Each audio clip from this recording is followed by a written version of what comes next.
कुनै चिजबाट म छुटकारा पाउन चाहन्छु यसको अंग्रेजी के? कुनै क्षेत्रमा म जित्न चाहन्छु त्यसमा प्रवेश गर्ने मेरो इच्छा छ यसको अंग्रेजी के? कोहीसँग म भेला हुन चाहन्छु यसको अंग्रेजी के? कसैसँग मिल्न गाह्रो हुन्छ यसको अंग्रेजी के? कसैसँग म राम्रो सम्बन्धमा छु कसैसँग म मजाले मिल्छु यसको अंग्रेजी के? आउनुहोस् आज हामी यस्तै वाक्यहरूलाई अंग्रेजीमा भन्न सकौं। म यस्तो चिजबाट छुटकारा पाउन चाहन्छु भन्नुपर्दा हामी भन्छौं I want to get rid of र त्यो चिज जुन चिजबाट हामी छुटकारा पाउन चाहन्छौं। जस्तै म तिमीबाट छुटकारा पाउन चाहन्छु।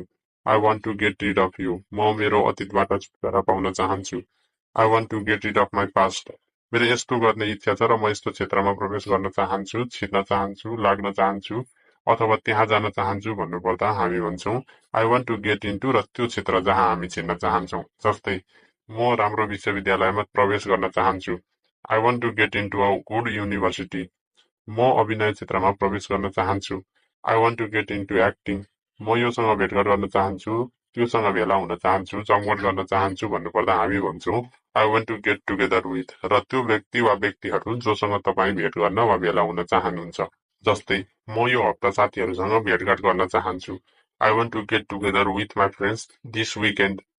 म परिवारसँग बेलुकाको खाना खान भेला हुन चाहन्छु।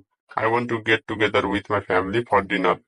कोहीसँग या कसैसँग मिल्न गाह्रो छलाई अंग्रेजीमा भन्नुपर्दा हामी भन्छौं it's hard to get along with र त्यो व्यक्ति जोसँग मिल्न गाह्रो छ। जस्तै कहिलेकाहीँ सासू ससुरासँग मिल्न गाह्रो हुन्छ। It's hard to get along with in laws sometimes. In laws भन्नाले पति वा पत्नीका मातापिता, सासू ससुरा र परिवारका अन्य नातेदारहरू। यो शब्दले विवाहबाट जोडिएको नाता सम्बन्धलाई जनाउँछ। कहिले नसुन्ने मान्छेसँग मिल्न गाह्रो हुन्छ। It's hard to get along with people who never listen. म कसैसँग मिल्छु, म कोहीसित राम्रो सम्बन्धमा छुलाई अंग्रेजीमा भन्नुपर्दा आई गेट एलोङ विथ र त्यो व्यक्ति जोसँग तपाईको राम्रो सम्बन्ध छ, तपाई मिल्नुहुन्छ। जस्तै म जनावरहरूसँग मानिसभन्दा बढी मिल्छु। I get along with animals better than people. म बुढापाकासँग धेरै राम्रोसँग मिल्छु। I get along with older people very well.